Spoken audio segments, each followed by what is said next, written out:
നമുക്ക് ലൈഫ് പാർട്ട്ണറൊക്കെ നമുക്ക് പിന്നെ ഉണ്ടാവും. അതല്ല നമ്മുടെ അൾട്ടിമേറ്റ് ആയിട്ടുള്ള ഒരു കാര്യം. ഫസ്റ്റ് നമ്മുടെ ലൈഫിൽ വേണ്ടത് ഹെൽത്ത്, രണ്ടാമത് മണി. ഇത് രണ്ടും ഉണ്ടെങ്കിൽ നമുക്ക് എല്ലാം ഉണ്ടാക്കാൻ പറ്റും. അപ്പൊ നമ്മൾ അത് മറന്നിട്ട് ഒന്നും ചെയ്യരുത്. നമുക്ക് ഇൻഡിപെൻഡന്റ് ആയിട്ട് നമ്മൾ സ്വന്തം കാലിൽ നിന്ന് നമുക്ക് നിൽക്കാൻ പറ്റും.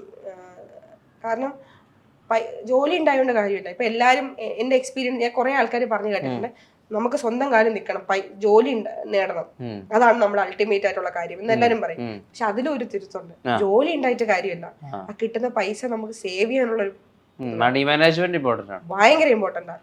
ഇപ്പം നമ്മൾ എവിടെ പോകുമ്പോഴും വലിയ വലിയ ആൾക്കാർ വരെ ഇങ്ങനെ പ്രസംഗിക്കുന്ന കേട്ടിട്ടുണ്ട്, നമ്മൾ ഇൻഡിപെൻഡന്റ് ആയിരിക്കണം, സ്വന്തം കാലിൽ നിൽക്കണം, സ്വന്തമായിട്ട് പൈസ ഉണ്ടാക്കണം, നമ്മൾ ഏൺ ചെയ്യണം. ഏൺ ചെയ്തിട്ട് കാര്യമില്ല, നമ്മളത് ഇൻവെസ്റ്റ് അല്ല, നമ്മളതിനെ സേവ് ചെയ്യണം.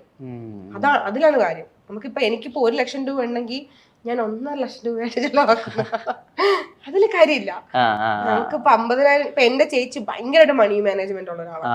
അപ്പൊ പുള്ളിക്കാരത്തിക്ക് 10,000 രൂപ കിട്ടുവാണെങ്കിൽ പുള്ളിക്കാരത്തി അത് എങ്ങനെയെങ്കിലും സേവ് ചെയ്ത്, പുള്ളിക്കാരി എല്ലാം നോക്കും, പക്ഷെ അത് സേവ് ചെയ്യും. പുള്ളിക്കാരി ഒരു 5,000 രൂപയിലും പുള്ളിക്കാരത്തി മാറ്റി വെക്കും.